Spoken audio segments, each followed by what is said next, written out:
y que, bueno, al final la comisión las resuelve en el informe. Cuando la comisión presenta ese informe a la Corte Interamericana de Derechos Humanos y que ese es el cuadro fáctico sobre el que se basa, ¿por qué puede de nuevo alegar el Estado esas excepciones frente a la Corte si en el informe ya se resolvió al respecto? Excelente pregunta. Básicamente por lo siguiente. La jurisprudencia de la Corte Interamericana, al establecer de que estamos ante un proceso que no tiene rigor formalista, ni tampoco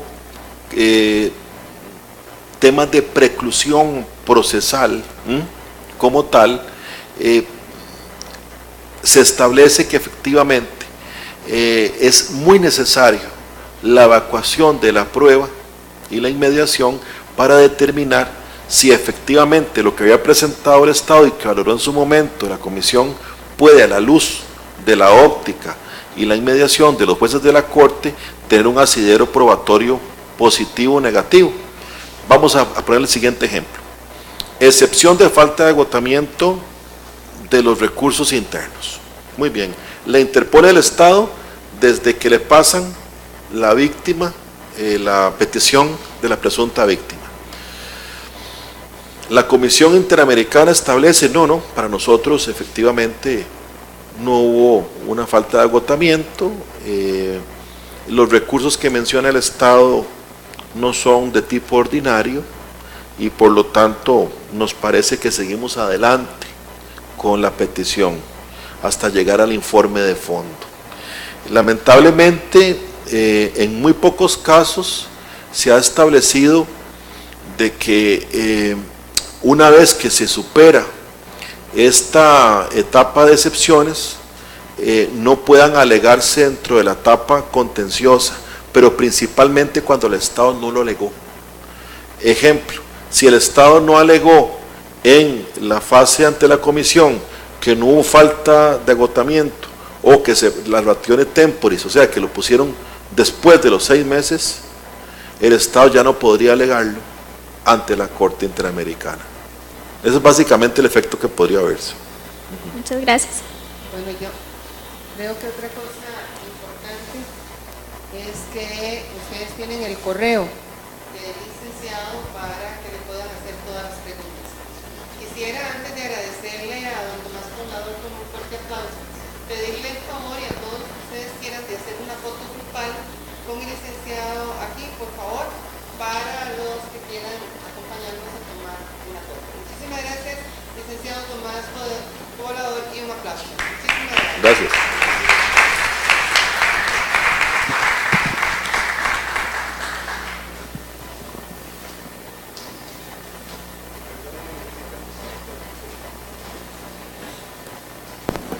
Aló.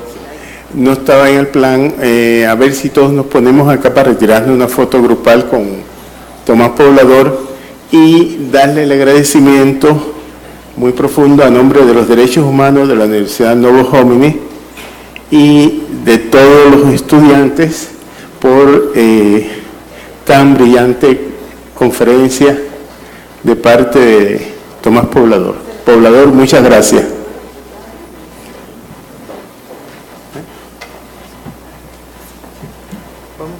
El licenciado Tomás Poblador les va a enviar a los que le escriban la ponencia a los correos para que la tengan a disposición.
Hermes.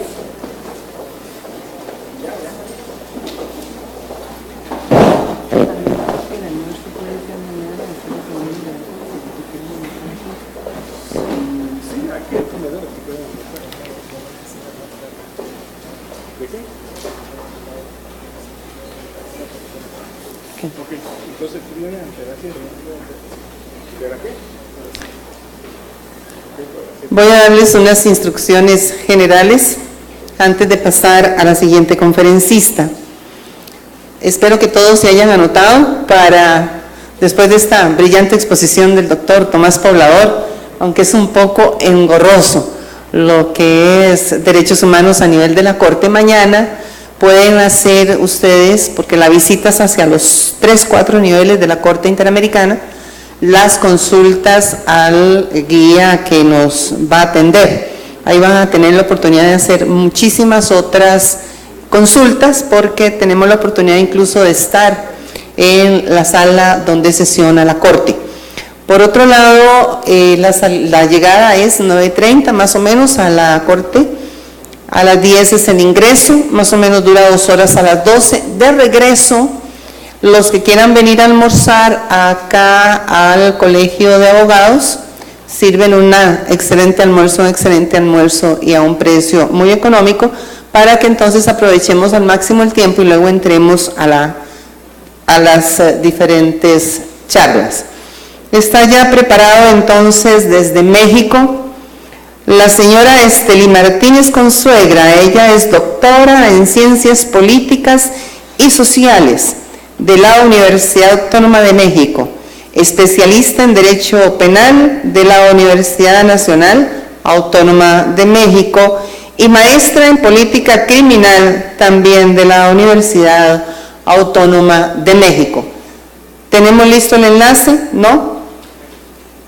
Vamos a esperar a que don José nos dé el visto bueno y que diga que listo, para poder disfrutar de esta maravillosa intervención.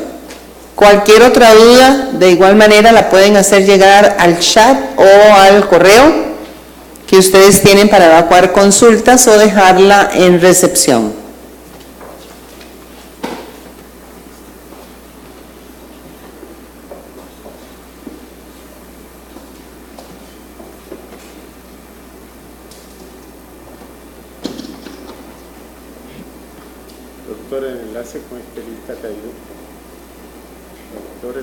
Vamos a esperar unos minutitos, parece que algo pasó. ¿Quién ha tenido problemas aquí en internet últimamente? Que levanten la mano. ¿Verdad? Hemos tenido serios problemas con los servicios de internet, los diferentes servidores y demás, pero esperemos que pronto se pueda reanudar la línea. ¿Podemos hacer la presentación nuevamente? Un segundo nada más. Cuando Cabina nos dé el pase de que está listo, vamos a volver a hacer la presentación para que ella la escuche desde Ciudad de México. Ustedes nos disculpen porque son problemas técnicos.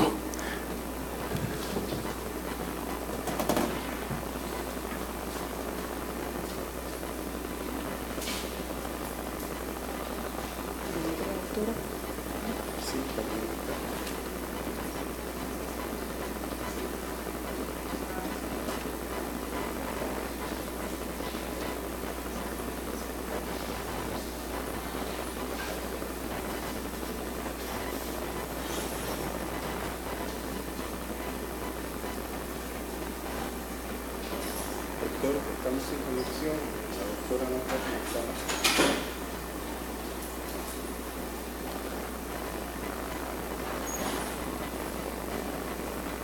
Se cayó la conexión. Bueno, vamos a aprovechar para preguntarles entonces, ¿quiénes de los que están aquí tienen el interés de ir a la Reinaldo Villalobos? No, ya están todos ya. ¿Ya todos? Qué bueno, excelente, los felicito. Recordemos que ahora los centros penales tienen nombres diferentes, ¿verdad?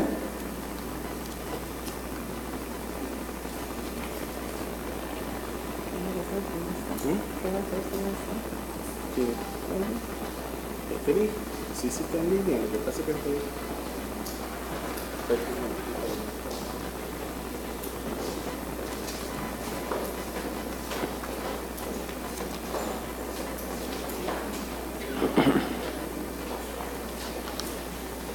Ya saben ustedes mañana quiénes vamos a tener en las charlas expositoras, ¿sí?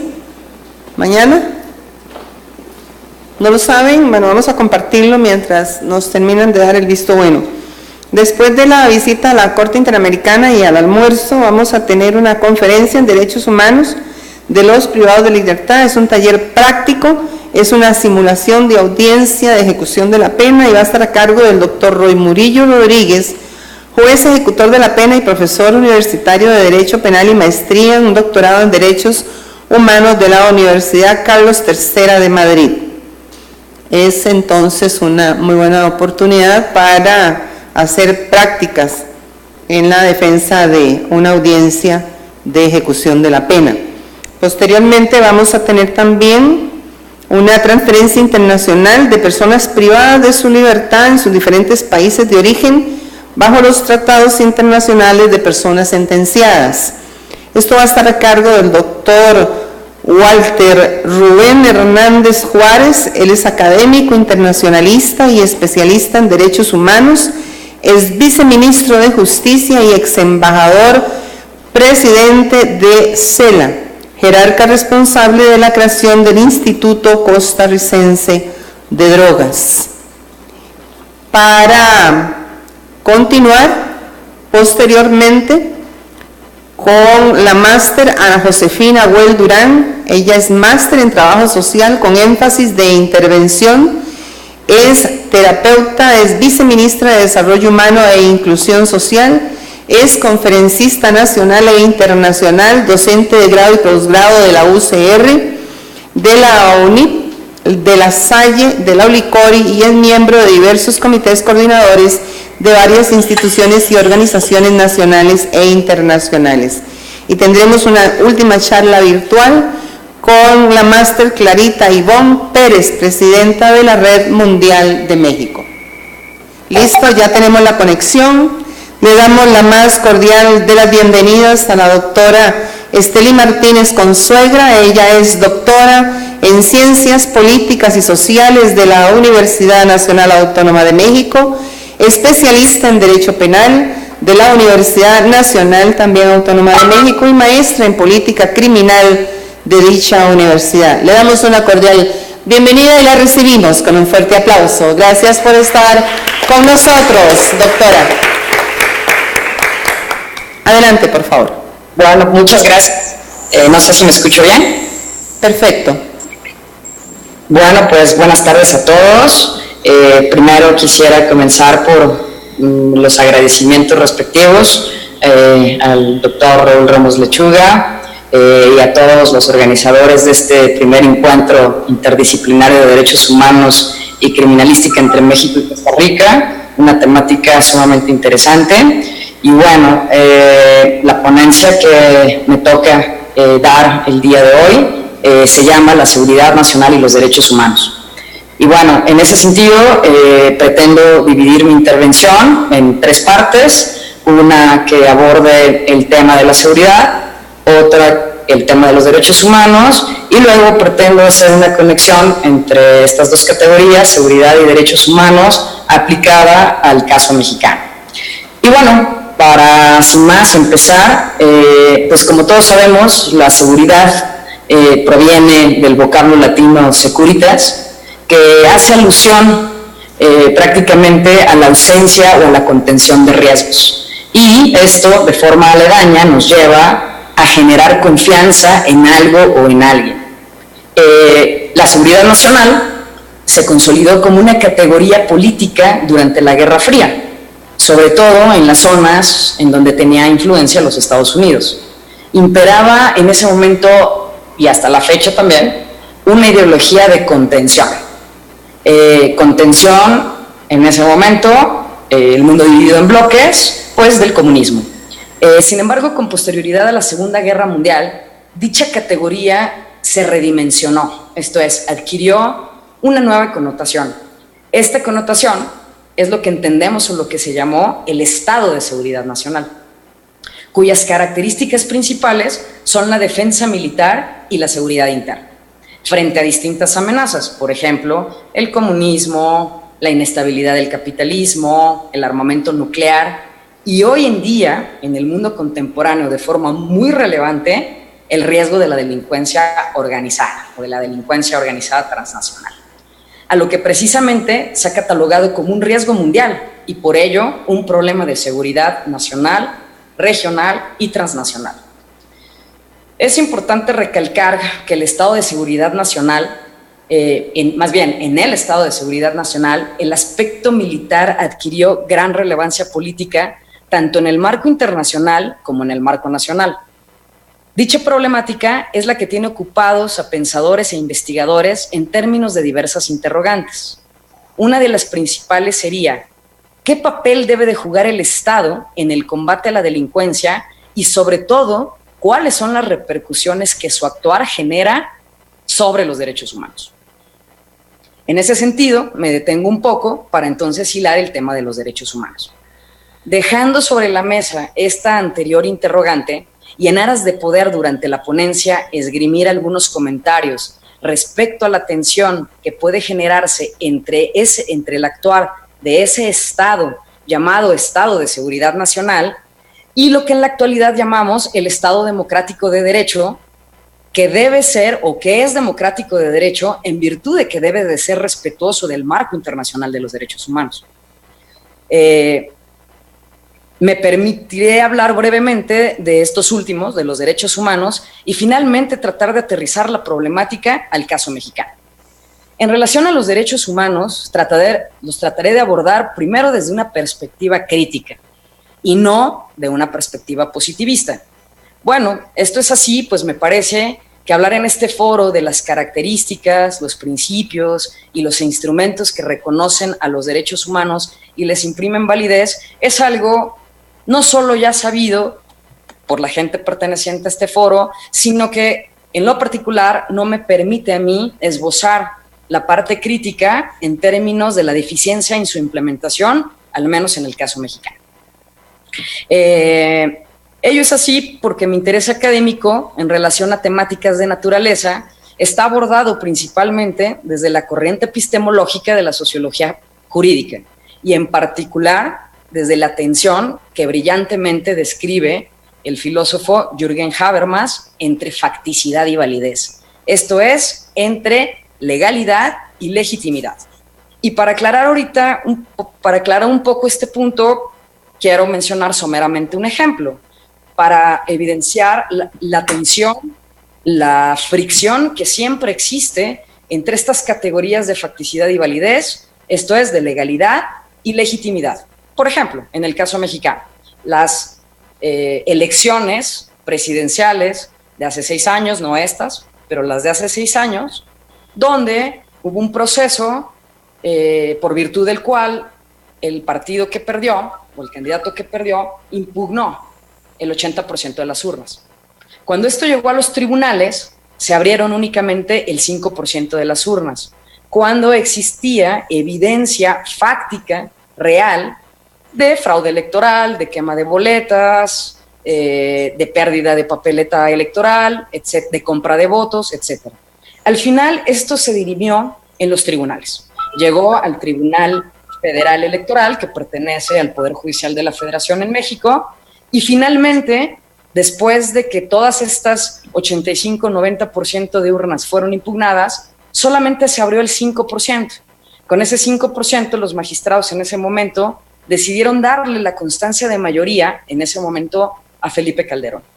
Ese es un acto de legalidad. Esa constancia de mayoría le indica que él legalmente iba a ser el siguiente presidente de la República Mexicana. Pero, ¿eso es legítimo o fue legítimo? Ahí estaría la pregunta. En ese momento, el contexto político, el contexto social, el enojo del colectivo, de la sociedad, generó marchas, generó problemáticas, y en ese momento llegó Felipe Calderón como un presidente con una constancia legal, pero altamente cuestionado en términos de su legitimación como presidente. He ahí un breve ejemplo entre esta tensión que si la aplicamos a cualquier caso jurídico siempre está presente. Dicho lo anterior, como bien lo señala el doctor Alan Arias, la primera reflexión que pretendo hacer es que los derechos humanos son ante todo humanos y posteriormente son derechos. Y esto es una aseveración importante, sobre todo para nosotros formados en leyes, que pensamos y siempre analizamos desde la norma jurídica, desde el artículo, desde el tratado. Pero en el caso de los derechos humanos, habría que ver un poquito que primordial o principalmente son ante todo humanos y posteriormente son derechos. Esto es, en su tránsito histórico, son producto de movimientos de protesta, de movimientos emancipatorios, de verdaderas rebeliones que han tenido la capacidad de ir ganando espacios de libertad que posteriormente fueron positivizados a través de la norma jurídica. Ese tránsito histórico ahí ha estado. Eso es lo que hoy nos hace también, por otra parte, festejar que los derechos humanos han avanzado en un grado tal que han logrado o que se han consolidado producto de estos movimientos de rebelión, de decir no, emancipatorios, que lograron ganar espacios de libertad y de reconocimiento. Como señalan diversos tratadistas, la modernidad es una época fértil de utopías o inutopías, entre ellas los derechos humanos. El tema es en la actualidad, y sigue siéndolo, partiendo de la pregunta si actualmente los derechos humanos son una utopía, ¿no? Aún sin existir consenso sobre su utopía o no, es verdad que al menos en los últimos 30 años los derechos humanos se han convertido en un lenguaje político emancipatorio. Eso es innegable. De acuerdo con el tratadista Boaventura de Sousa Santos, a partir de la posguerra y en particular durante las últimas 3 décadas del siglo XX, ha surgido una nueva cultura jurídica cosmopolita, a partir de un entendimiento transnacional del sufrimiento humano y de la opresión social. Y eso es algo sumamente relevante. En 30 años ha habido un avance de reconocer que la esencia y el trasfondo de estos derechos humanos se generó esta cultura cosmopolita partiendo del reconocimiento de ese sufrimiento humano y de esa opresión social. Dicha cultura ha evolucionado de forma paulatina en un régimen de derechos humanos articulado a través de organizaciones civiles no gubernamentales y posteriormente también gubernamentales, como no, locales e internacionales, que han generado el potencial para la globalización de la resistencia. En ese sentido, los derechos humanos se han materializado como parte de una constelación de luchas y discursos de resistencia y emancipación frente a las diversas formas de opresión, explotación y dominación. Por eso es que pongo el ejemplo o el punto de apoyo sobre esas organizaciones no gubernamentales. Los derechos humanos son ante todo humanos y posteriormente derechos, entonces son acciones, son actos realizados por personas que se rebelan, que luchan por sus derechos, que dicen que no y que en ese sentido van logrando, como dije anteriormente, espacios de libertad. Ahora bien, es innegable que el discurso de los derechos humanos se ha convertido en un referente toral para el mundo entero. Esto es innegable.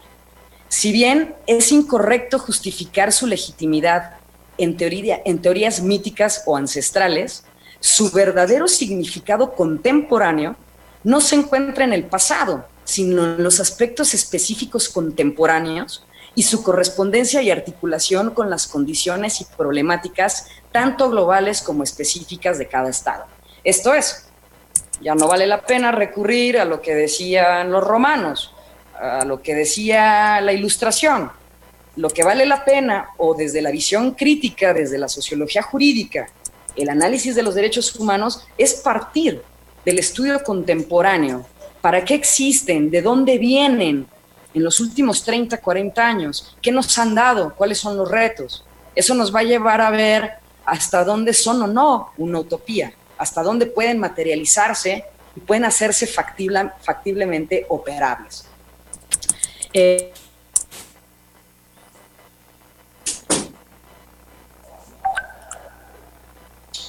En este sentido,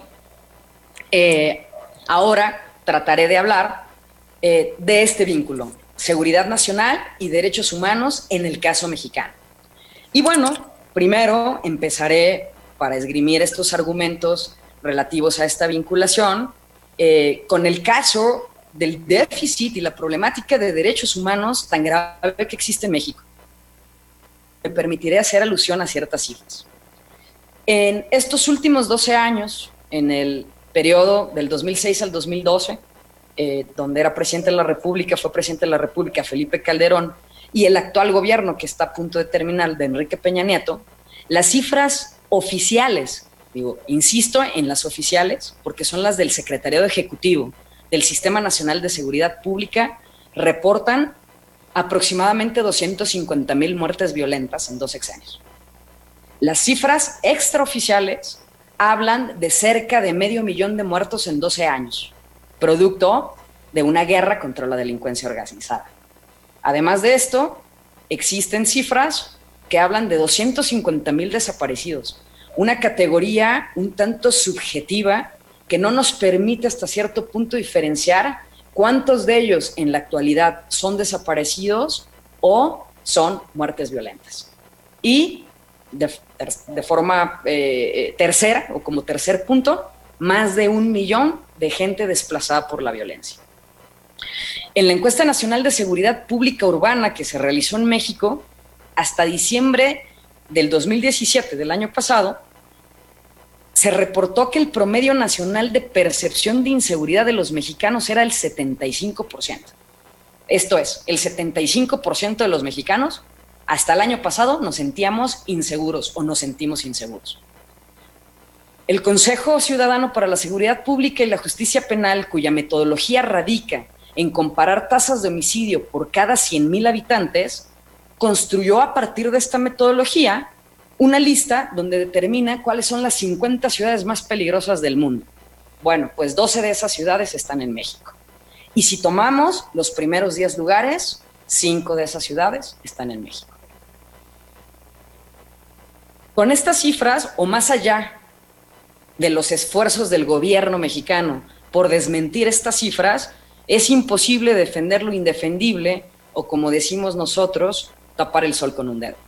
Los daños causados por seguir un cambio específico en el ámbito de las políticas de seguridad ha ocasionado lo contrario, un ambiente de inseguridad y de descontento social. Desde hace años, en lo particular, me interesó investigar sobre la política de seguridad en México, pues me preocupó profundamente en su momento, en el 2006, que el presidente Felipe Calderón Hinojosa planteara ciertas acciones, como declarar de forma directa y frontal una guerra contra la delincuencia organizada. La pregunta principal que en ese momento me hice, y que no cambió mucho en este sexenio, es cuáles serían las consecuencias, entre ellas en materia de derechos humanos, de la implementación de una política criminal categorizada como guerra contra la delincuencia organizada. En ese sentido, he analizado el riesgo como lo contrario a la seguridad desde la perspectiva de Nicholas Luhmann. Para este autor, el riesgo es una observación que se asocia a una decisión. O sea, es algo que tenemos que ver, es una observación. Y como observación tiene que estar asociada forzosamente a una decisión. Sin embargo, no cualquier decisión constituye un riesgo. La decisión debe ser riesgosa. ¿Qué significa esto? Bueno, significa que cuando existen 2 o más decisiones diferenciadas por los costos que pueden ocasionar, en ese sentido se opta por aquella que presenta mayores beneficios, pero también mayores consecuencias. Entonces, cuando hablamos de esa toma, de esa decisión que nos presenta mayores beneficios, pero probablemente mayores costos, estamos ante una decisión riesgosa. Y me permito brevemente también aclarar este punto con un ejemplo. Y el ejemplo sería, si yo tuviese que viajar de México a China, entonces busco opciones de vuelos, porque no puedo llegar por otro medio. Si busco 3 aerolíneas y tomo ciertos factores en cuenta, el costo, los tiempos, el horario, etcétera, si me dan de comer, si no me dan de comer, etcétera. Finalmente, me decido por una. Me decido a mí, o bueno, quitémonos a mí del ejemplo a cualquier persona, a la persona X, pues se decide por la opción 2. ¿Por qué? Porque no le gusta viajar por la mañana, le gusta viajar por la noche. Y resulta que en ese viaje hay un contratiempo y el avión cae y la persona fallece. ¿Ahí hay una decisión riesgosa? Bueno, Luhmann diría que no. Y no hay una decisión riesgosa porque entre esas 3 decisiones, las 3 son similares. No hay realmente una que me presente mayores beneficios y a su vez mayores riesgos, un mayor costo por afrontar. Tengo que escoger alguna porque no puedo llegar a China de otra forma. Luego, entonces, por eso, insisto, y con este ejemplo, que el riesgo es una observación que está asociada a una decisión, pero esa decisión es riesgosa en virtud de que yo apuesto por aquella que me da más beneficios, pero que también me puede generar mayores costos, y esos costos se traducen en daños. Siguiendo con esto, el concepto de riesgo para Luhmann se trabaja a partir de distinguirlo de aquello que se encuentra del otro lado. Esto es como si fuese una moneda. Estamos impedidos para ver todo. Si yo veo este lado de la moneda y lo estoy observando, estoy automáticamente impedida para ver el contrario. Luego, entonces, trabaja a partir de distinguirlo de aquello que se encuentra del otro lado, o sea, aquello que no es riesgo, del otro lado que no estamos observando. En este sentido, Luhmann opera a través de binomios. Por ejemplo, riesgo-peligro y riesgo-seguridad. De acuerdo a lo anterior, el riesgo se determina como aquello que no es peligro, obviamente, o como aquello contrario a la seguridad. Como dice Luhmann, se quiere y se desea seguridad, pero bajo las condiciones actuales del mundo no puede hacerse otra cosa que aventurarse y correr riesgos. Esto es, cualquier decisión en estos términos pues trae aparejado un cierto riesgo. Al hablar de la distinción entre riesgo y seguridad, el discurso político utiliza, y no solo utiliza, capitaliza al riesgo como una aspiración para alcanzar la seguridad. No hay muchos ejemplos de esto. Lo utiliza como un discurso y lo capitaliza al riesgo como una aspiración para alcanzar la seguridad. Esto es, la delincuencia es un riesgo, entonces hay que combatirla con mano dura, porque eso nos va a dar seguridad. Otro ejemplo, los retenes militares, que en su momento fueron decretados inconstitucionales y luego fueron decretados por la Corte como constitucionales. Usted lo paramos en su vehículo no porque haya cometido una infracción de tránsito, no porque se haya pasado un alto, no porque haya atropellado a alguien, simplemente para bajarlo del coche y revisar qué trae usted adentro. O para catearlo y ver qué trae usted puesto, si trae drogas, si trae armas. Bueno, pero eso es por su seguridad. ¿Por qué? Porque hay muchos vehículos que sí traen cosas y ese es un riesgo. Luego, entonces, se está capitalizando el riesgo en aras de decir que gracias a eso obtendremos seguridad. Pero aquí hay un gran problema. Esa seguridad no es absoluta, porque como Luhmann lo dice, y lo dicen todos los tratadistas, de antemano se sabe imposible alcanzar una seguridad absoluta, con una sola excepción, la muerte. Esto es, lo único seguro es que todos nos vamos a morir algún día. Esa es la única excepción. Después de ahí, no hay otra en términos de seguridad.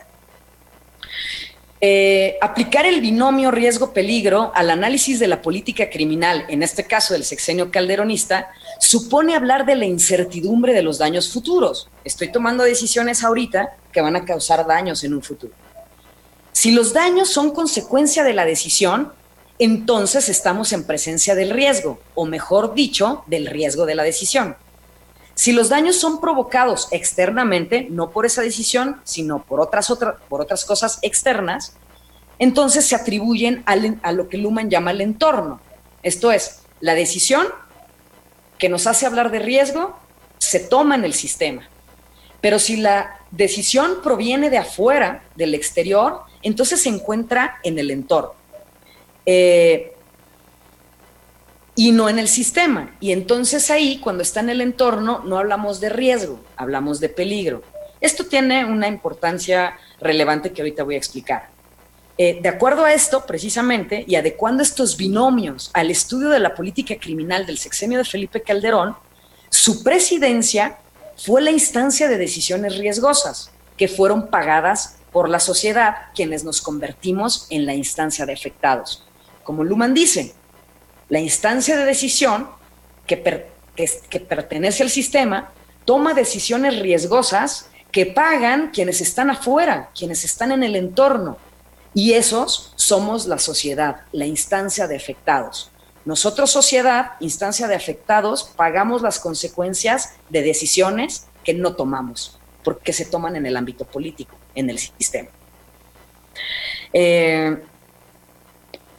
Así, acciones como combatir a la delincuencia bajo la caracterización de una guerra, utilizar a las Fuerzas Armadas en su combate e implementar medidas netamente reactivas, entre otras, fueron decisiones que tomó Felipe Calderón y también el actual gobierno de Enrique Peña Nieto. Las consecuencias causadas por estas decisiones, llamadas daños, y hasta de forma más fría e inhumana, daños colaterales, se tradujeron en miles de muertos, desaparecidos y desplazados, todos ellos con nombres, apellidos y familias. Esas víctimas les son directamente atribuibles a dichos presidentes. Son las consecuencias que han sido y seguirán siendo sufridas por todos nosotros, la instancia de afectados, la sociedad mexicana.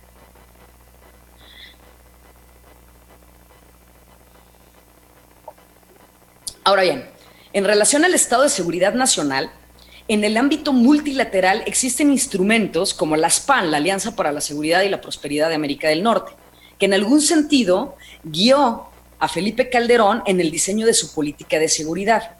La Alianza habla de amenazas y riesgos internos y externos en la región de América del Norte.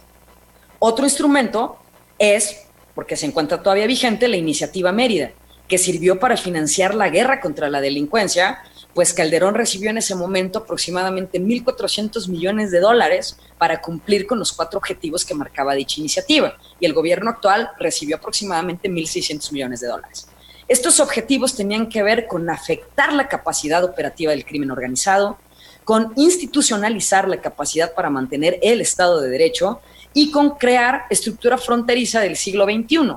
Claro, control fronterizo, fronteras inteligentes, que permitan o que impidan el tránsito de inmigrantes a los cuales se les ha categorizado como un problema de seguridad nacional y transnacional. Y en esta parte me detengo para explicar, y la cuarta parte, o el cuarto objetivo de la Iniciativa Mérida es construir comunidades fuertes y resilientes.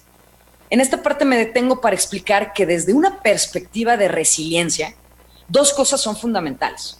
Primero, la aceptación por parte de las estructuras del gobierno en relación a los daños causados. Y en segundo lugar, pero de fundamental importancia, la injerencia con las víctimas como un mecanismo de reconciliación y recuperación social. Esto es una meta esencial desde la visión contemporánea de los derechos humanos. No podemos transitar o aspirar a tener paz social, a tener reconciliación social, después de estas cifras abrumadoras que nos han puesto como el ojo del huracán ante el mundo entero, si primero no hay un proceso por parte de las estructuras del Estado de siquiera aceptar los errores, los graves errores que se han cometido en materia de derechos humanos. El caso concreto, México elevó en su reforma del 2011 los derechos humanos a garantía constitucional y no lo hizo por ser un Estado democrático y muy liberal, lo hizo a través de una condena de la Corte, el caso Rosendo Radilla. Y al final, todos los demás asuntos los hemos perdido porque son indefendibles, porque no hay manera de justificar el actuar del Estado mexicano. Luego, entonces, la resiliencia, que voy a seguir hablando un poco de ella, la dejo en este sentido. No puede haber hechura de políticas públicas, y una de ellas, o una de las políticas públicas principales, es la propia hechura de la ley, sin la visión de la resiliencia, sin la reconciliación. ¿Y cómo vamos a perdonar? Yo me preguntaría, o siempre le pregunto a mis alumnos, ¿cómo nosotros perdonamos si alguien no nos pide perdón por sus actos? Primero tiene que haber esa parte, es una cuestión lógica, obvia. Finalmente existen políticas públicas, como en caso de México, como el Plan Nacional de Desarrollo, que diseña el presidente y en donde marca las acciones, estrategias y medidas que va a seguir a lo largo de su sexenio. La Ley de Seguridad Nacional, la Agenda Nacional de Riesgos y el Programa para la Seguridad Nacional. Dentro de las múltiples problemáticas que existen en la legislación mexicana, mencionaré brevemente una, el problema conceptual. Entre qué cosas serán consideradas riesgos, qué cosas serán consideradas amenazas y a su vez a cuáles se les dará tratamiento de seguridad pública, a cuáles de seguridad nacional y actualmente cuáles serán consideradas de seguridad interior a la luz de la nueva ley de seguridad interior vigente desde diciembre del año pasado. Dicho sea de paso, esta ley de seguridad interior está cruzada con la ley de seguridad nacional.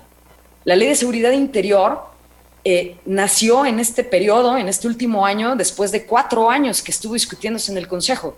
Pero en ese momento Felipe Calderón no quería una nueva ley, lo que quería era una reforma a la ley de seguridad nacional.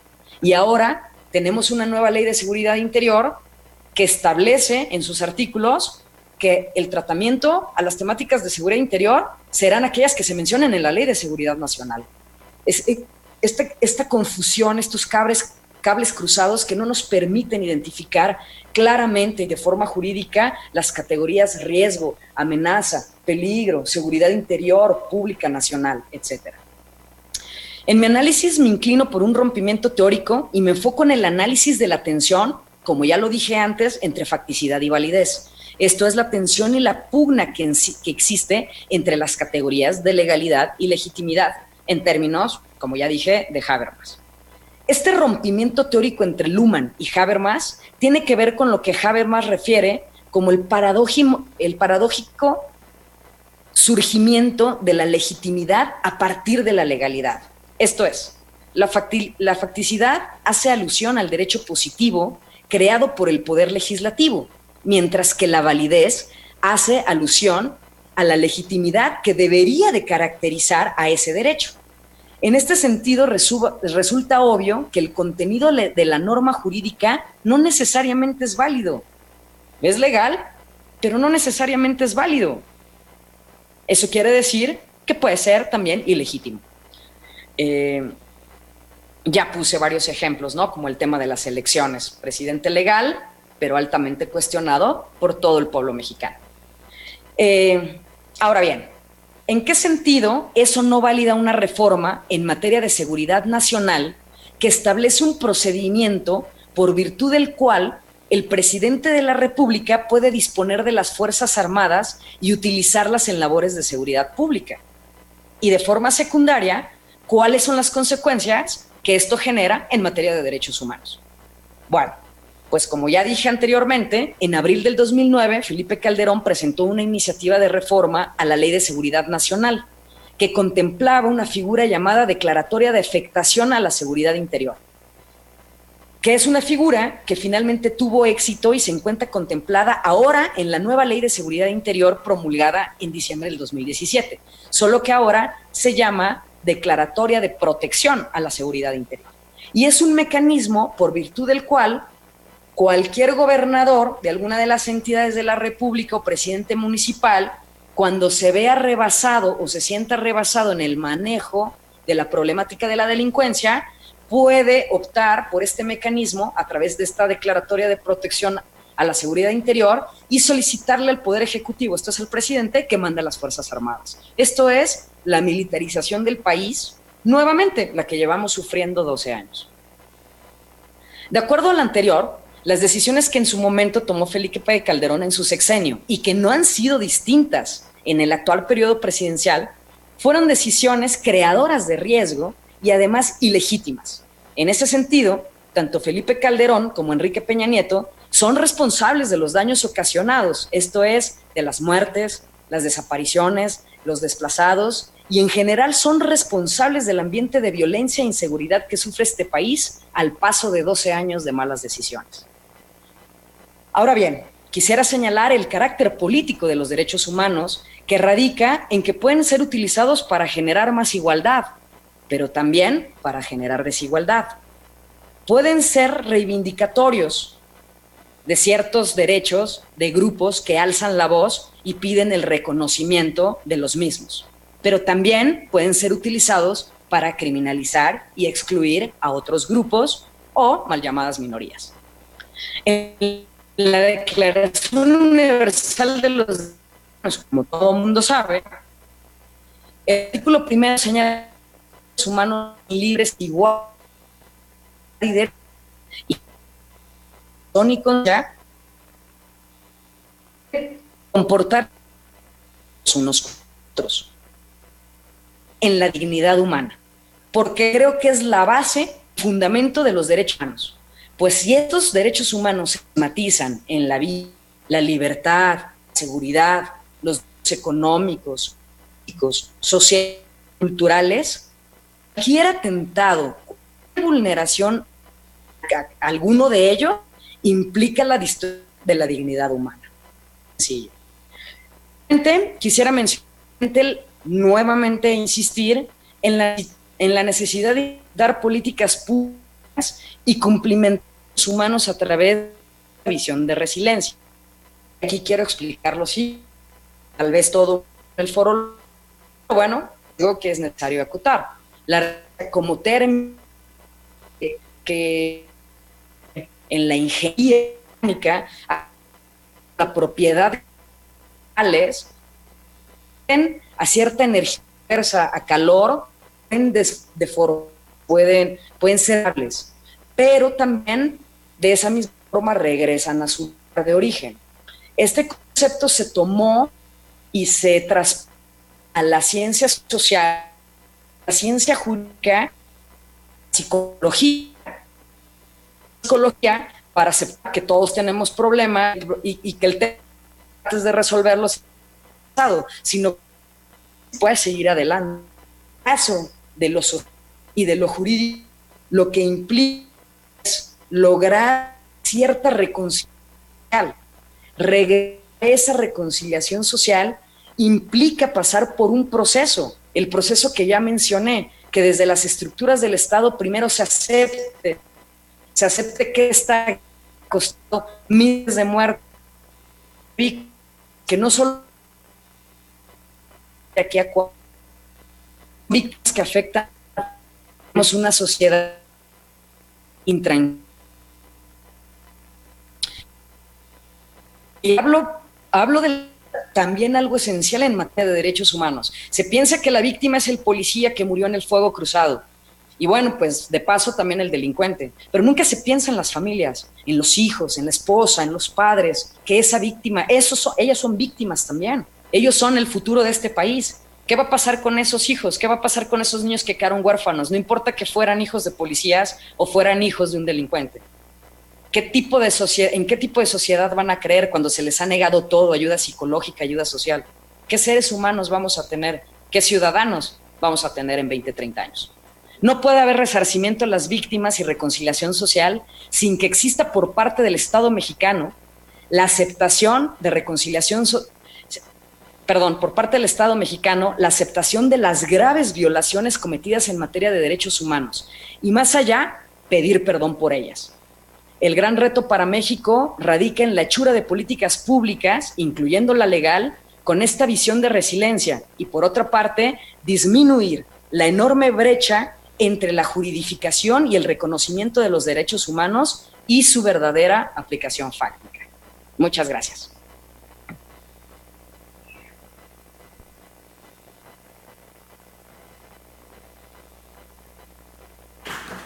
Vamos a pedirle a la doctora que por favor se quede en línea unos minutitos para ver si es posible que algunos de los participantes puedan evacuar consultas. ¿Alguna consulta, alguna pregunta?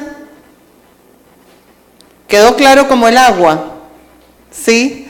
Doctora, muchísimas gracias. Su conferencia ha dejado impactados a todos nosotros.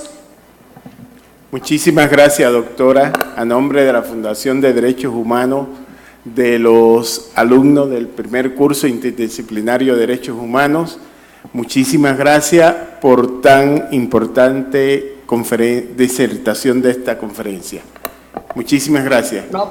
La despedimos, doctora, con un fuerte aplauso. Muchas gracias. Muchas gracias a ustedes por la invitación y muchas gracias al foro. Excelente. Vamos a ver si estamos preparados con la siguiente conferencia.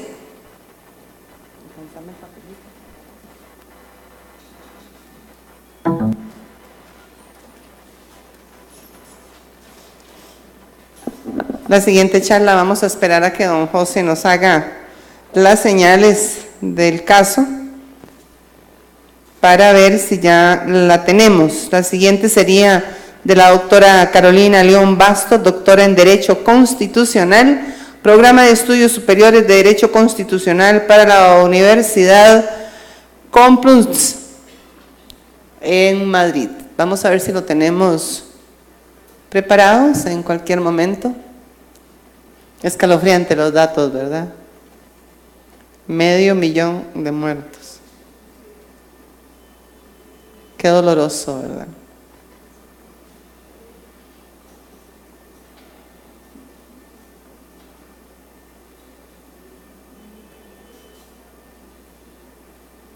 Voy a reiterarles, ya tengo la lista de todas las personas que mañana van a ir a la Corte Interamericana y también la lista de los que van a ir a la cárcel Reinaldo Villalobos, a la unidad de atención. Gracias por haberse incluido. Están bastante entusiasmados de... Dígame.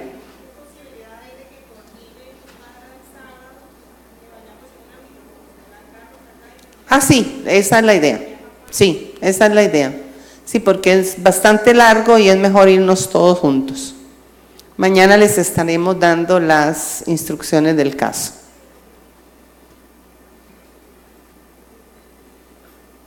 Nos avisa don José, ya está, ya casi. En 10 minutos, 5 minutos, más o menos, 5 y contando, dice.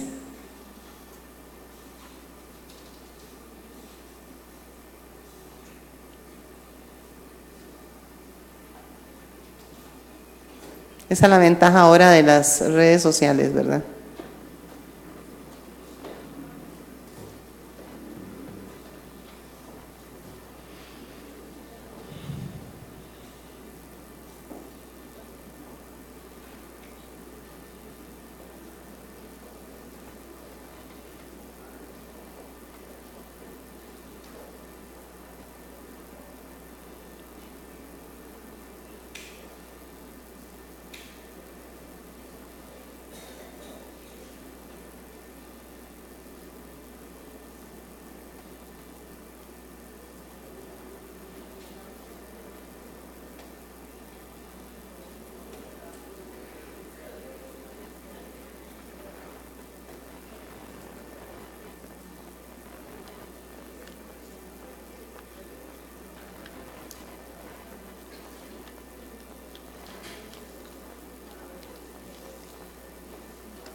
Otra cosa importante es el nombre, que ustedes verifiquen muy bien su nombre en la lista de asistencia, en el récord, para la hora de no solo hacerles llegar una serie de informaciones, que estén perfectamente bien escritos sus nombres.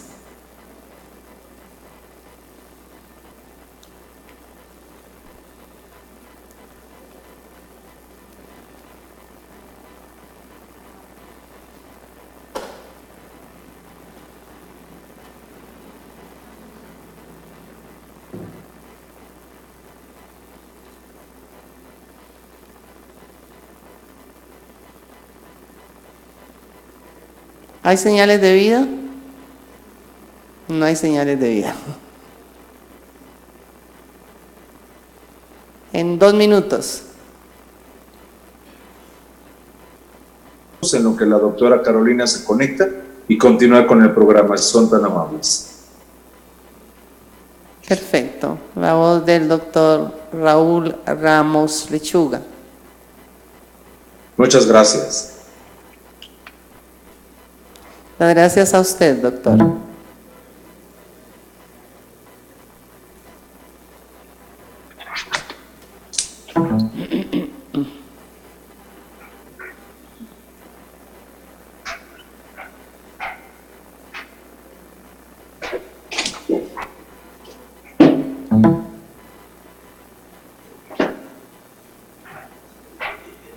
Suena como redoble de tambores.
Para los asistentes del foro, le pedí a la doctora Estelí Martínez Consuegra que nos hiciera favor de volverse a conectar a efecto de generar una sesión de preguntas o respuestas, o bien algunos comentarios que de los asistentes puedan generar para la exposición que dio la doctora y asimismo a los casos particulares en México.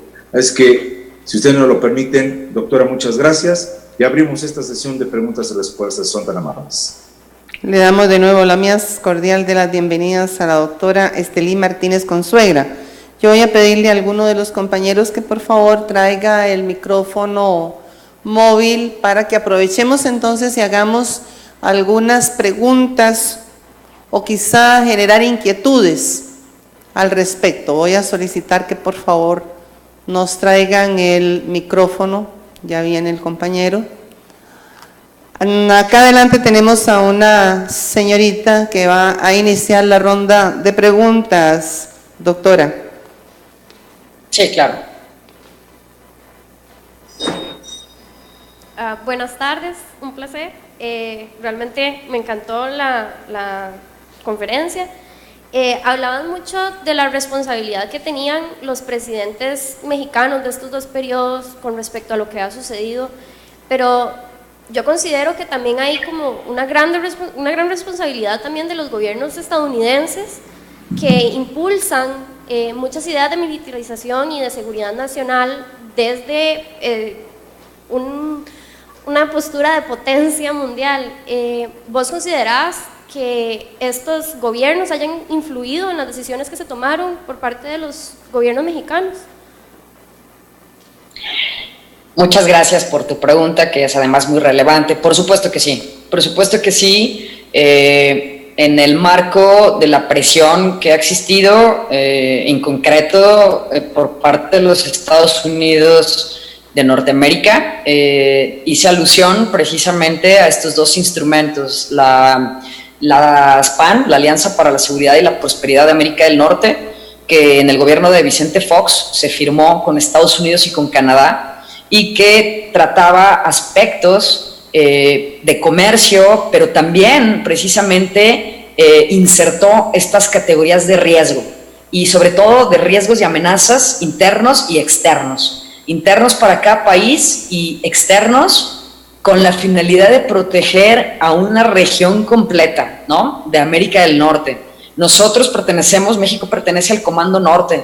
Esto es, para efectos de seguridad, nosotros somos el traspatio de los Estados Unidos. Formamos parte de, digamos, su territorio de seguridad. Esta alianza no tiene categoría de tratado internacional. Esto es, no pasó ni se ratificó por el Senado de la República. No adquirió esa categoría. Precisamente se hizo como alianza porque se quería evitar en el contexto político la oposición de otros grupos políticos en México, porque estaba insertando, y desde mi perspectiva, desde ahí es que se retomó, en particular, Felipe Calderón de ahí tomó estas categorías de riesgos internos y externos a la seguridad. Por ejemplo, protección marítima, cuidado de los puertos, protección aérea, cuidado de los aeropuertos, protección de transportes y mercancías. ¿Por qué? Porque a partir de septiembre 11, de los atentados a las Torres Gemelas, se reconfiguró 180 grados la seguridad mundial, pero basada en la perspectiva o en la nueva perspectiva de los Estados Unidos, que se basa simple y llanamente en que cualquier cosa o persona que pueda penetrar su territorio es un riesgo. Por eso, en el tema de delincuencia organizada, en el tema de riesgos y peligros, se le ha dado un tratamiento criminalizante a ciertos sectores. Los migrantes van a buscar una mejor vida. Pues son un riesgo porque pueden penetrar las fronteras. Las pandillas, precisamente por su alta capacidad de pasar de un lado a otro. Por eso, las fronteras inteligentes. Por eso, todas las reformas en términos de los viajeros que quieren utilizar los aeropuertos y que ahora te revisan y de una forma que antiguamente no se daba. Todo esto viene de esta alianza y Felipe Calderón la tomó como una referencia, la menciona en su Programa Nacional de Seguridad Pública que diseña, menciona a las PAN. Si bien es cierto, es ahora una alianza a la que ya se le da poco peso político, en ese momento se le llamó el Telecán Plus. ¿Por qué? Porque finalmente Telecán veía cuestiones comerciales, pero ASPAN veía cuestiones de seguridad. Y claro, toda guerra necesita pues dinero, necesita financiamiento. Y precisamente después de septiembre 11, después también de la firma de ASPAN, se firma la Iniciativa Mérida.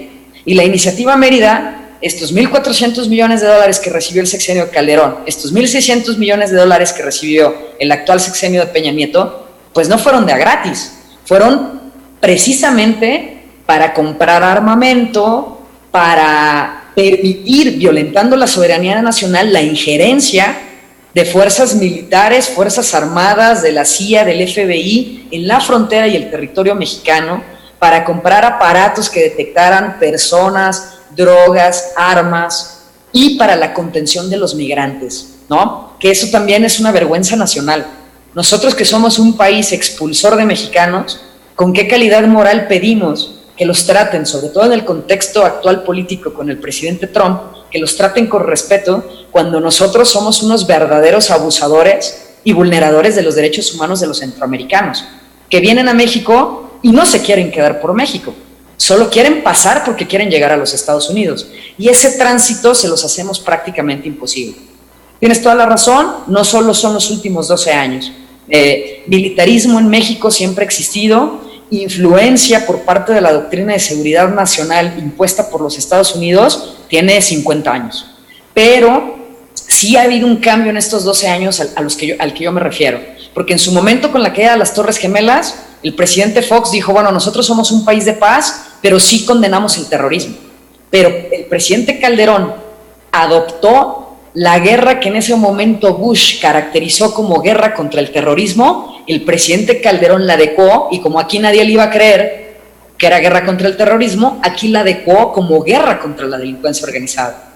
Y hablar de guerra, pues entonces nos lleva a una problemática, porque la guerra existe en el marco del derecho internacional público y tiene reglas, pero en un marco teórico, hablar de guerra nos lleva a insertar la categoría de enemigo, y tú no puedes tratar a la delincuencia bajo la categoría del enemigo, porque al enemigo se le tiene que exterminar.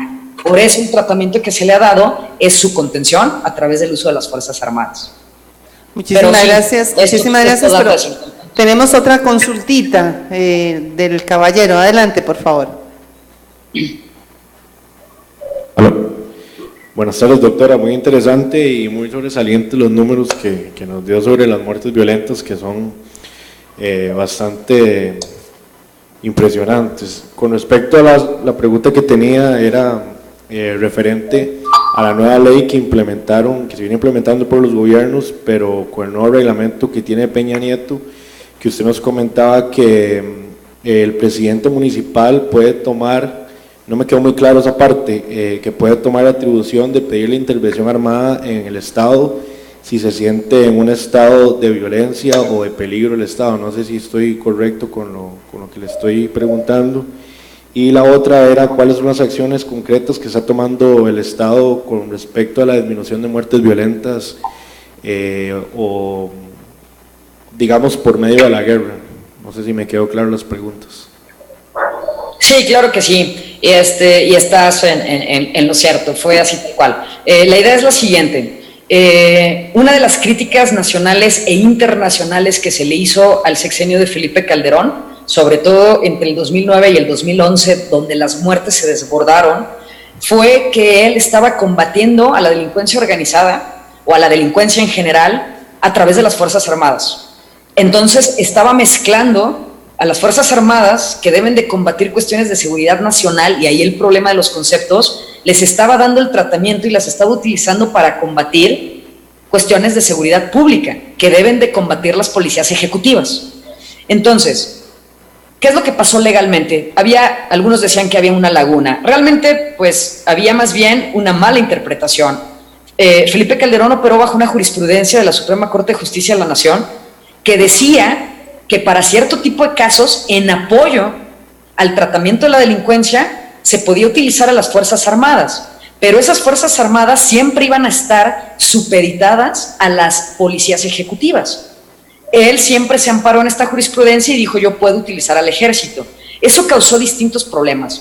El más relevante, que tiene que ver un poco con tu pregunta, es no solo las muertes, por supuesto, ese es el más grave, los desaparecidos, los desplazados. También causó un malestar en las propias Fuerzas Armadas, la Secretaría de la Defensa Nacional y la Secretaría de Marina. ¿Por qué? Porque empezaron a salir quejas de derechos humanos por las violaciones que cometían, porque se empezaba a posicionar organismos internacionales como Amnistía Internacional, como Human Rights Watch, etc. Entonces, el ejército, en este trayecto de estos años, lo que dejó, Calderón se fue, siempre operó de una forma, de mi perspectiva, ilegal, porque abusó del contenido de esa jurisprudencia. Pero después, él presentó una propuesta de reforma para implementar esta figura de la que hablas, que le llamó declaratoria de afectación a la seguridad nacional, para que se pudiera pedir el auxilio de un presidente municipal, un gobernador pudiera pedir el auxilio de las Fuerzas Armadas para combatir a la delincuencia cuando se sintiera rebasado.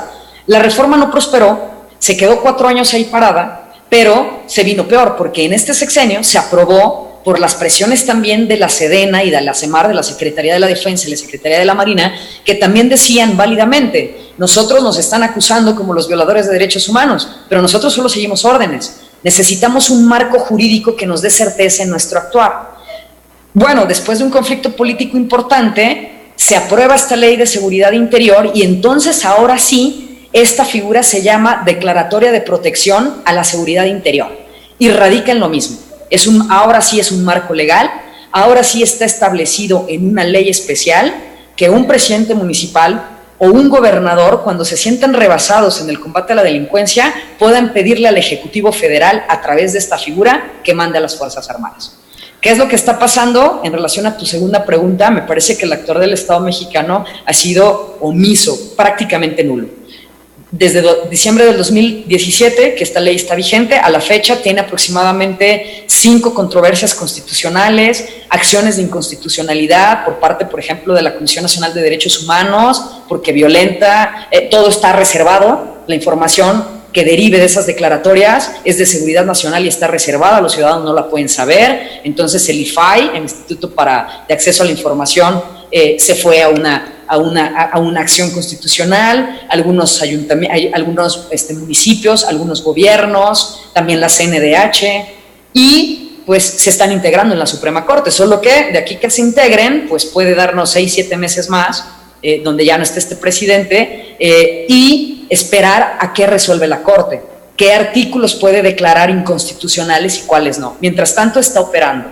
Este gobierno no está haciendo nada, y bueno, desde mi perspectiva muy personal, el cambio vendrá pues con el nuevo cambio de gobierno. O sea, el reto va a estar en cómo se posiciona la Suprema Corte de Justicia de la Nación en relación a estas controversias constitucionales y estas acciones de inconstitucionalidad contra la Ley de Seguridad Interior, y luego, después de ver si declara inconstitucional ciertos artículos y los regresa al Congreso para que los redacten nuevamente, y de ahí políticamente pues esperar el cambio de gobierno que se viene en este país en unos meses, para que se pueda y analizar qué posición va a tomar, si va a tomar una nueva posición de resiliencia, de aceptación, de pedir perdón y de tener una injerencia directa con las víctimas. Muchísimas gracias, doctora. Vamos a preguntar si ya está la doctora Carolina León. Sí, la tenemos ya, la tenemos.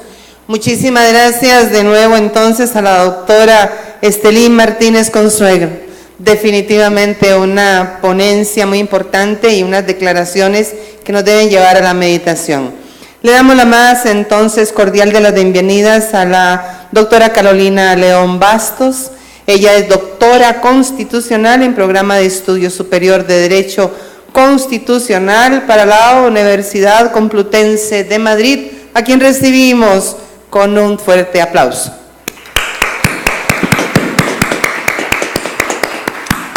Adelante, doctora, buenas noches. Hola, muy buenas noches a todos. No sé si logran escucharme bien. Perfectamente. Perfecto. Bueno, muy buenas noches a todos. Muchísimas gracias por la invitación a participar en este importante foro. Mi experiencia en estos, digamos, espacios de internet no es muy amplia, pero creo que lo logré, conecté, y creo que si me escuchan está todo perfecto. Muchas gracias a todos ustedes, y mi ponencia va encaminada un poco más a la parte internacional, al derecho internacional de los derechos humanos, porque si bien es cierto, se vino manejando, sobre todo a partir del inicio del siglo XX, una protección especial sobre los habitantes de los estados por parte de los mismos estados. A pesar de eso, la Primera Guerra Mundial, la Segunda Guerra Mundial, llegaron a demostrar que el mismo protector de esos derechos humanos era el mismo que los estaba desprotegiendo y violentando, sobre todo en la Segunda Guerra Mundial, cuando las atrocidades cometidas contra ciertos grupos rebasaron las expectativas de una humanidad que todos pensábamos que podía, o más bien no nos imaginábamos que podía llegar a pasar. Entonces, con base en esas atrocidades, la comunidad internacional tiene que hacer algo, más bien intenta ponerse de acuerdo con todos los estados que están anuentes a colaborar para hacer una normativa en que los estados tuvieran que obligarse a cumplir. Y efectivamente se logra después de la Segunda Guerra Mundial y de la conformación de la Carta de las Naciones Unidas y de la ONU como tal, como institución ya más sólida que la que se constituyó después de la Primera Guerra Mundial como Sociedad de las Naciones Unidas, nace la Declaración de los Derechos Humanos en 1948. Esta declaración se fundamenta sobre todo en un tema muy importante. Primero, el respeto de los estados hacia sus ciudadanos, y segundo, el respeto de los estados hacia el derecho internacional. Si bien es cierto, al principio se establece como una declaración y no como un convenio por la situación tan delicada que se vivía después de la Segunda Guerra Mundial, se decide establecer una declaración, no un pacto como tal, sino una declaración internacional a la que los estados pudieran adherirse libremente manifestando ese deseo de protección de los derechos, y a la vez la comunidad internacional un poco, digamos que obligando a los estados a que cumplieran estos derechos que estaban en un primer momento firmando. Sobre todo es importante pensar en que no a todos los estados llega de la misma manera el derecho internacional, y sobre todo el derecho internacional de los derechos humanos. Tenemos estados en los cuales el derecho internacional de los derechos humanos es supraconstitucional. En este sentido, Costa Rica también es un país que ha puesto el ejemplo en el sentido de que los tratados internacionales sobre derechos humanos que tengan más protección van a estar sobre la Constitución. Muchos estados lo tienen a nivel constitucional, por ejemplo México tiene los tratados de derechos humanos a un nivel constitucional, la protección que se les da es una protección constitucional, y algunos otros lo tienen a nivel subconstitucional, por decirlo de alguna manera. No es una protección tan amplia, pero de alguna manera sí están subiendo esa protección a los derechos humanos. Es importante entender que este derecho internacional de los derechos humanos se basa en 4 elementos fundamentales. Para empezar, la comunidad internacional, a través de la declaración, establece un reconocimiento. ¿Qué le interesa? Que los estados empiecen a reconocer todos estos derechos humanos dentro de su normativa. Lo segundo, obviamente, después del reconocimiento, es el respeto. Entonces, si ya los tenemos dentro de un ordenamiento jurídico como tal, pues lo que sigue es respetar realmente esos derechos. Un tercer punto sería la protección. Si ya los reconocí, ya los tengo, ya los estoy respetando, necesito darle protección. Y aquí es donde vienen las garantías constitucionales que cada estado en particular establece para ello. Por ejemplo, en Costa Rica pues tenemos el recurso de amparo, tenemos el recurso de solicitud. En México tenemos también establecido el juicio de amparo, que aunque funciona un poco distinto, al amparo costarricense, de todas maneras va encaminado a un mismo fin. Y por último tenemos la promoción. Si los estados tienen dentro de su articulado los derechos humanos que pueden provenir de los tratados internacionales, si los respetan, si tienen protección, pero si al final de cuentas no los promocionan, las personas no se dan cuenta que tienen estos derechos. Y por eso, en la mayoría de los casos, muchas violaciones de derechos humanos se quedan así, tal cual es, sin ningún tipo de reparación, porque las personas no saben que tienen derechos. Entonces, para la comunidad internacional es muy importante que los estados den a conocer estos derechos. Inclusive, es importante, antes de entrar, digamos que a los tribunales encargados de la protección internacional de los derechos humanos, hacer una diferencia. Cuando se habla del derecho internacional común, por ejemplo, la firma de tratados de libre comercio y cualquier otra índole, es muy distinto a entender ese derecho internacional común a lo que es el derecho internacional de los derechos humanos. ¿Por qué? Porque tenemos ciertos elementos que necesariamente cambian. Por ejemplo, si hablamos del sujeto del derecho internacional común, estamos hablando del derecho de los estados. Es el derecho del estado costarricense que firma un tratado internacional con el estado mexicano. Los sujetos son los estados. Sin embargo, al hablar del derecho internacional de los derechos humanos, estamos hablando de un derecho que es individual, es decir, es para la persona. El individuo como tal es parte de este derecho porque es el que tiene la potestad de ir a tribunales internacionales, la potestad de ir a reclamar ese derecho. Ya bien lo comentaba el expositor anterior, por ejemplo, a la Comisión Interamericana de Derechos Humanos y posteriormente a la Corte, así como otros tribunales internacionales, pero se le da la potestad al individuo como tal. Otro elemento de diferenciación que podemos establecer es que cuando hablamos de un derecho internacional común, estamos hablando de un derecho que se puede modificar. ¿Por qué? Porque dos estados se pueden poner de acuerdo para modificar las cláusulas específicas que están en un convenio. ¿Por qué? Porque ya no les conviene, porque ya no les interesa. Sin embargo, cuando estamos hablando del derecho internacional de los derechos humanos, entendemos que ese derecho internacional de los derechos humanos no puede ser modificable. No puede un Estado llegar y decir, vamos a cambiar la Declaración Internacional o Interamericana de Derechos Humanos. No podemos cambiarla. Entonces vamos a hablar de otro elemento que es el objeto. ¿Cuál es el objeto del derecho internacional común? Pues realmente el interés es un objeto dirigido a la protección de los derechos humanos. Es esa protección que debe tener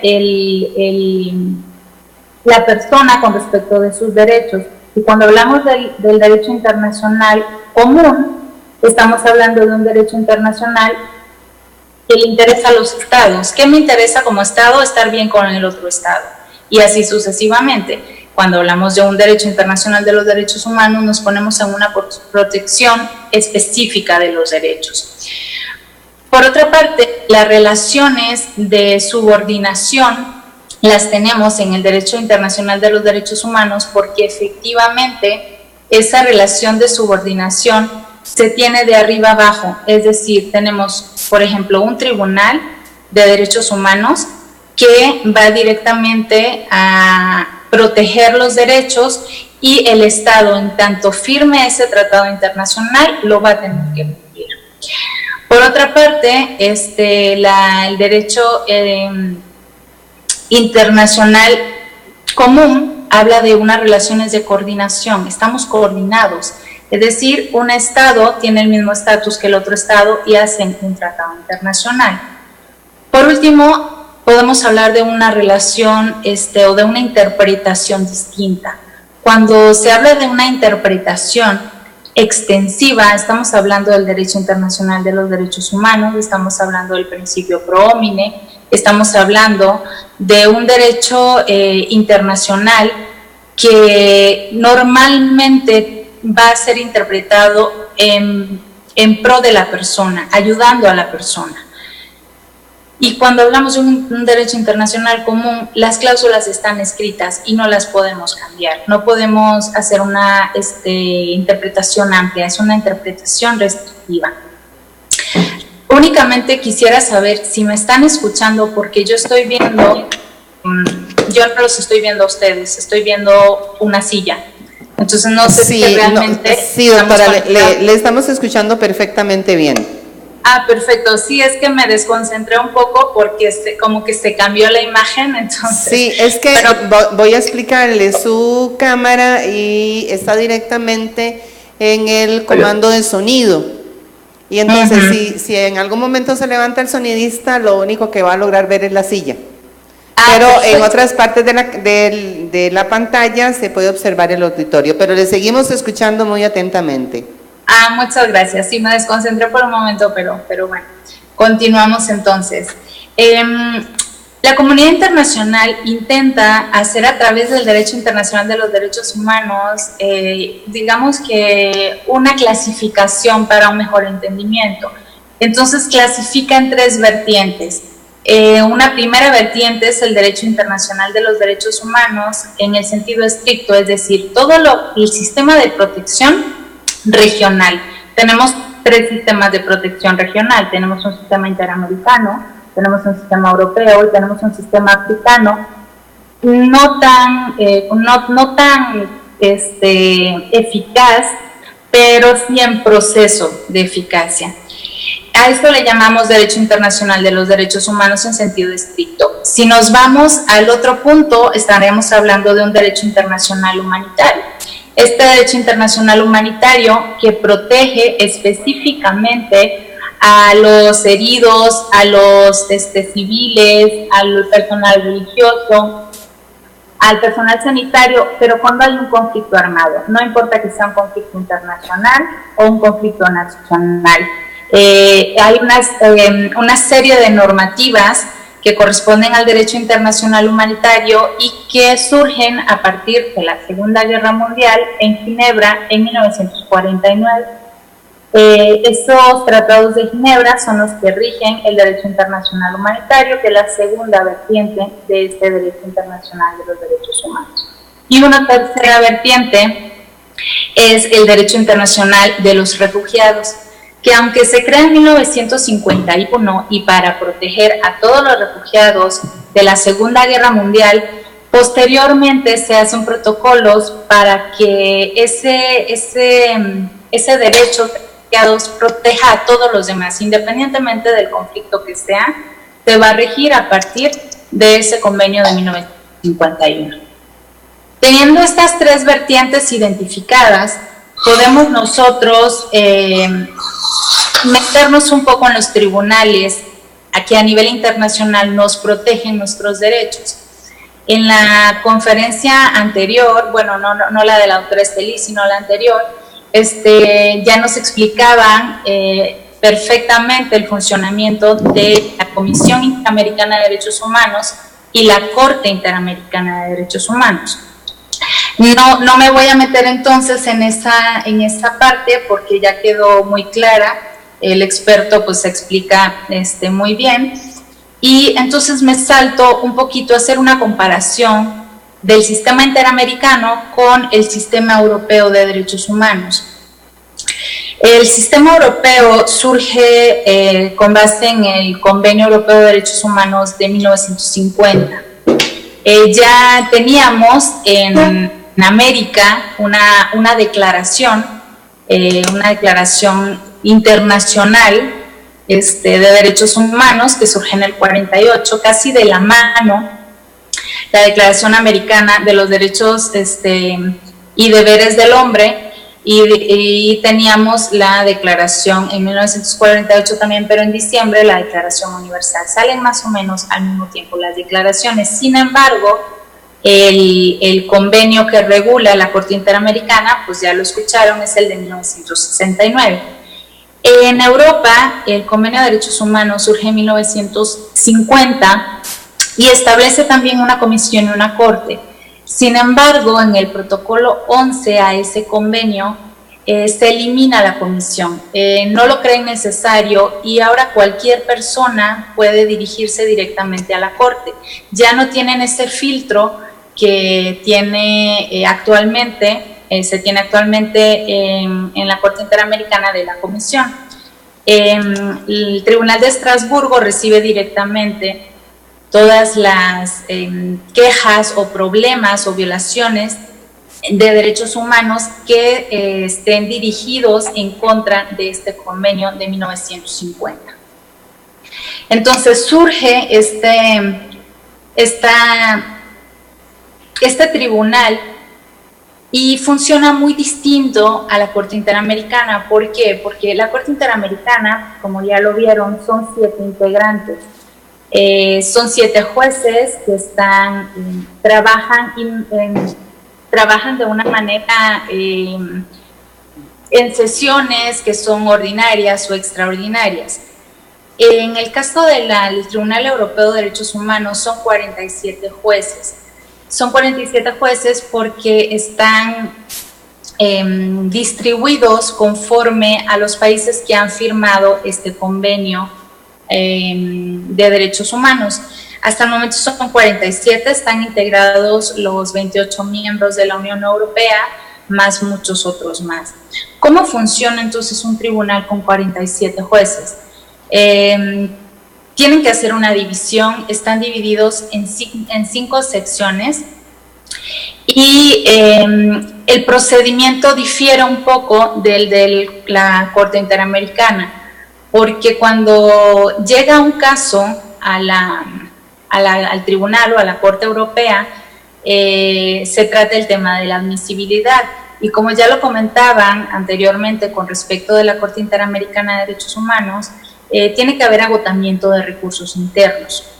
Este agotamiento de recursos internos es un requisito de admisibilidad. Otro requisito de admisibilidad es que violente el Convenio Europeo de Derechos Humanos, que no sea anónimo, eso sí lo piden, que de verdad sea una persona que esté firmando esa solicitud, entre otros requisitos.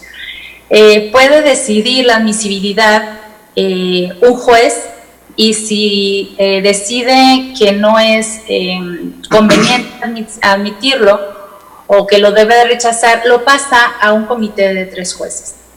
Ese comité de 3 jueces puede declarar la admisibilidad de la petición, y si hubiera en algún caso una jurisprudencia sobre lo mismo, puede resolver el comité de 3 jueces sobre el caso. Si no hay ninguna jurisprudencia al respecto, debe necesariamente pasarlo a otra parte de la estructura, que son las salas, ahora sí, de 7 jueces. Estas salas de 7 jueces resuelven, haya jurisprudencia o no haya jurisprudencia. Y aquí una parte importante que también difiere mucho con la Corte Interamericana es la gran sala, porque sí hay apelaciones en la Corte Europea de Derechos Humanos. Estrasburgo sí recibe no apelaciones en ese sentido de inconformidad, sino más bien que efectivamente, si yo no estoy de acuerdo con esa decisión, al final pues puedo ir a la gran sala, y la gran sala es la responsable de determinar si efectivamente sostiene o si no sostiene la decisión de las salas de 7 jueces. Es interesante cuando se pone uno a analizar la diversidad de casos que se presentan en la Corte Interamericana, que son temáticas que se parecen mucho, ¿no?, en la región. Hablamos de, por ejemplo, tipos de desapariciones forzadas, se habla mucho de tortura, se habla de temas muy recurrentes en la Corte Interamericana. Y si nos vamos al Tribunal de Estrasburgo, vamos a observar que son temáticas muy diversas, inclusive llegan a la gran sala temas que tienen que ver con el derecho humano a la salud, a la protección de la salud, por una cuestión de ruidos, por ejemplo. Entonces es algo que no vemos en la Corte Interamericana. Sí hay una diversidad de temas que no se presentan. Como les comentaba, tenemos una Corte Interamericana, tenemos un Tribunal Europeo de Derechos Humanos y tenemos un Tribunal Africano de Derechos Humanos. Este Tribunal Africano de Derechos Humanos se conforma en un momento complicado, porque le toca estar en el mismo tiempo de formación. Está la unificación africana. La Unión Africana pretende tomar el modelo de la Unión Europea y unificar una serie de estados para que funcionen como un estado federal, me atrevería a decir, aunque no es específicamente. Cuando se intenta conformar un tribunal de justicia para esta Unión Europea, deciden que lo ideal es tomar este Tribunal de Derechos Humanos del sistema africano y unirlo. Es decir, la misma corte que resuelve casos de derechos humanos es el mismo Tribunal de Justicia de la Unión Africana. No hay una diferenciación de temas. Por lo tanto, la eficacia es un poco complicada. Algo que tienen en común el Tribunal Europeo y el Tribunal africano, que no lo tiene la Corte, es que aquí se maneja las sentencias a partir de los secretarios, digamos los secretarios internacionales de cada estado, llámese ministro o llámese secretario de Relaciones Exteriores. Cuando sale un caso en contra de un estado, esa sentencia específica se le da a ese ministro para que ese ministro sea el responsable de su cumplimiento en su estado. Eso ha logrado, en el caso de Europa, que sea un poco más efectivo el cumplimiento de las sentencias. Tenemos un último tribunal, que ya no es un tribunal regional, sino es un tribunal internacional. Y bueno, muchos de ustedes lo conocerán, es el Tribunal o la Corte Penal Internacional. Esta Corte Penal Internacional surge también obligadamente a partir de sucesos y de situaciones aberrantes que han ido sucediendo paulatinamente y que no habían sido castigadas en su momento. Después de la Segunda Guerra Mundial, como recordarán ustedes, surgen tribunales ad hoc. En 1945 se establece un tribunal ad hoc, el Tribunal de Nuremberg, que juzga a todos los criminales de guerra del sistema alemán. En el 46 se establece uno en Tokio, en el 93 también debido al genocidio que hubo en la ex Yugoslavia, también se empiezan a juzgar a estas personas que se califican como criminales de guerra. En el 94 se establece uno para Ruanda. Sin embargo, la comunidad internacional continúa pensando en que es necesario un tribunal unitario, único, que juzgue a estas personas. Y empieza a elaborar un estatuto de una Corte Penal Internacional. Este estatuto se firma en Roma en el 90.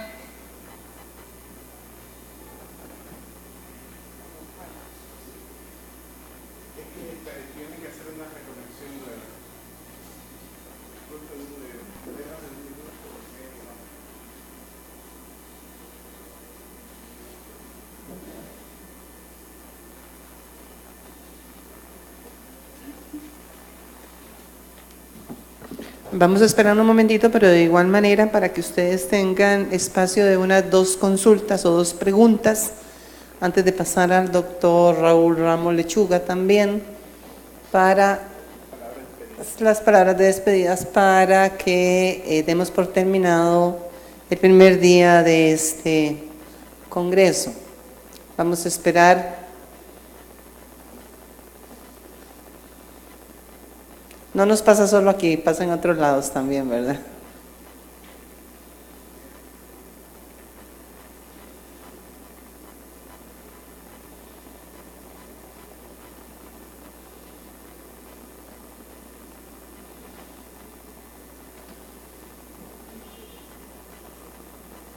Que entre con el doctor mejor, si tiene mejor conexión el doctor, que entre el doctor. Que si tiene mejor conexión el doctor, No, es que la conexión junta es la universidad. Tenemos que se cayó pasó el tiempo. Quedaba cuando vino el examen, eran 2 minutos, pero ya se resolvió.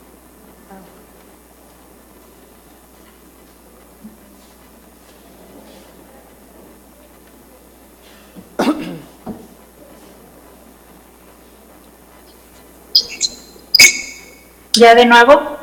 Ya de nuevo, parece que sí, le escuchamos. Tenemos... Hola. Le estamos escuchando, doctora. Ya regresamos. Perfecto. Muchas gracias. Doctora, tenemos más o menos unos 10 minutos para sus conclusiones, para que después podamos entrar a un periodo de preguntas. Sí, perfecto. Nada más concluyo entonces el tema de la Corte Penal Internacional como Tribunal de Derechos Humanos. Aquí lo interesante es que les comentaba que se aprueba en Roma y se establecen 4 crímenes específicos para esta corte y son justamente 4 crímenes muy graves. Para empezar, el genocidio, que es la idea de eliminar a grupos, ya sea de raza o por religión o por ideologías políticas. Un segundo crimen, que son los crímenes de lesa humanidad, que son crímenes sistemáticos dirigidos a ciertos grupos ya no específicos, sino grupos generalizados de la población. Los crímenes de guerra, que son todas las violaciones que se hacen a los tratados de Ginebra, que mencioné anteriormente.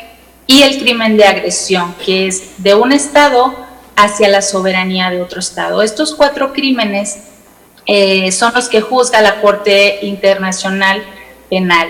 Algo diferente a los tribunales regionales que comentábamos anteriormente es que la Corte Penal Internacional está juzgando personas, no juzga estados. Entonces, aquí directamente se va sobre la persona que dio la orden o ejecutó la orden específicamente de estos crímenes. Y tiene hay 3 formas de llegar allí. Para empezar, los estados parte que han firmado el Estatuto de Roma. Una segunda forma de ingresar es a través de la Fiscalía. El fiscal tiene la potestad, solicitando autorización de la Sala de Cuestiones Preliminares, puede poner un caso ante la Corte. Si se lo autorizan, se empieza la investigación. Así que cualquier persona podría ir con el fiscal para proponerle un caso para que se presente ante la Corte. Y la tercera forma es a partir del Consejo de Seguridad. Si bien es cierto, los países o las personas de los países que son juzgados en la Corte Penal Internacional son los que firmaron el Estatuto de Roma, el Consejo de Seguridad puede poner un caso de un Estado que no haya firmado simple y sencillamente por ser miembro de la ONU. Entonces, podemos ver casos, por ejemplo, el caso de Libia, por ejemplo, el caso de Sudán, que no firmaron el Estatuto de Roma, pero a través del Consejo de Seguridad el caso se va a la Corte Penal Internacional. ¿Cuál es el problema de la Corte Penal Internacional? No tiene una policía, depende de los estados, de la información y de la ayuda de los estados para las órdenes de aprehensión y todos los demás procedimientos. Entonces, si un estado no quiere colaborar con la Corte, muy difícilmente el caso va a salir adelante. No sé si cierro de una vez para dejar espacio a preguntas y respuestas. Sí, por favor, doctora. Sí, me interesaba poner sobre todo en la mesa este espacio de derecho internacional de los derechos humanos que surge fuertemente a partir de una Segunda Guerra Mundial, que se ha interesado en establecer tribunales regionales por una lógica, ¿no? O sea, no todo el mundo es igual, las regiones comparten similitudes, y establecer una Corte Penal Internacional para crímenes muy graves que cada vez va avanzando un poco más en su quehacer, y pensar un poco que la responsabilidad para que todos estos tribunales realmente sean eficaces es el compromiso de los estados que firman los convenios.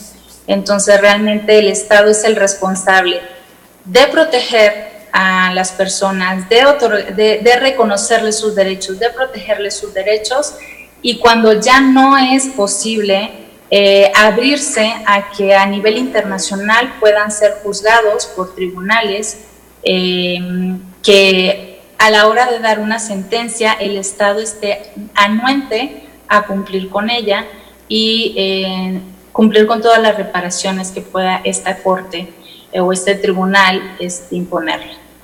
Doctora, vamos a ver si, después de esa maravillosa explicación quedó muy claro todos sus conceptos. ¿Hay alguna inquietud o alguna pregunta del público asistente, de los participantes? Voy a pedirle a los compañeros alguna consulta. Sí, ¿verdad? Hay que aprovechar ahora o nunca. Doctora, parece que su conferencia ha dejado totalmente claro todos los conceptos que esperábamos, obviamente, disfrutar. Quisiéramos de nuestra parte agradecerle con este caluroso aplauso por su disertación y esperamos algún día tenerla, pero de cuerpo presente. Muchísimas gracias, doctora. Un fuerte aplauso. Muchas gracias. Gracias. Muchas gracias. Vamos entonces ya para irnos despidiendo, les pongo en su conocimiento de nuevo que mañana está la visita a la Corte Interamericana de Derechos Humanos y pasado mañana a la cárcel o lo que se conoce ahora como, ¿cómo? Unidad. Las residencias. Las residencias Reinaldo Villalobos.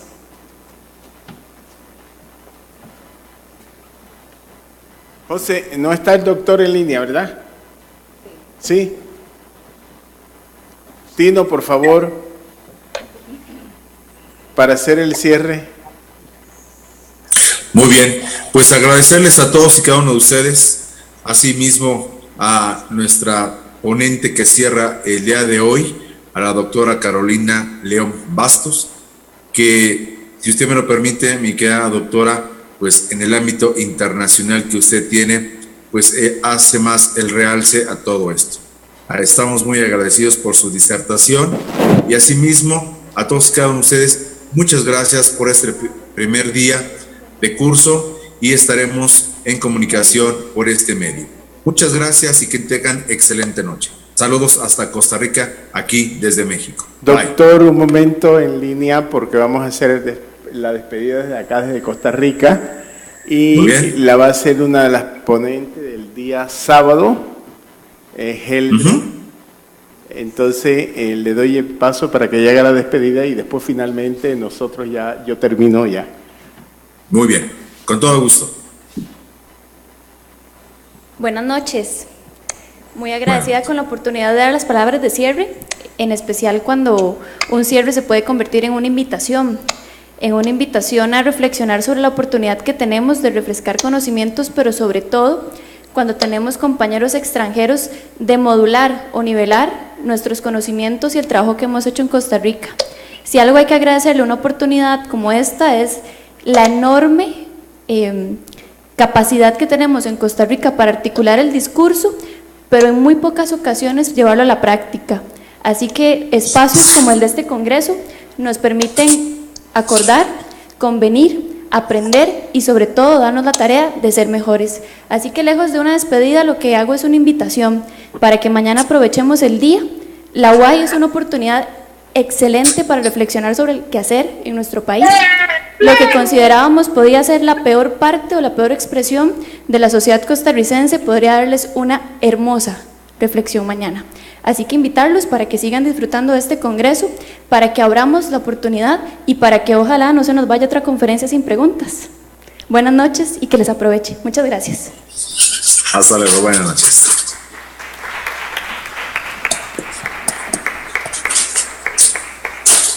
Quiero dar un especial agradecimiento a los estudiantes de criminología que nos han estado trabajando en la parte de protocolo, el equipo de apoyo. Una especial invitación para mañana estar a las 9:45 de la mañana en la Corte Interamericana y les deseamos muy buenas noches, doctor, hasta México, un abrazo de todos los estudiantes. Despidamos al doctor con un aplauso, por favor. Gracias, igual para ustedes. Y gracias a Dios por el éxito del primer día de trabajo.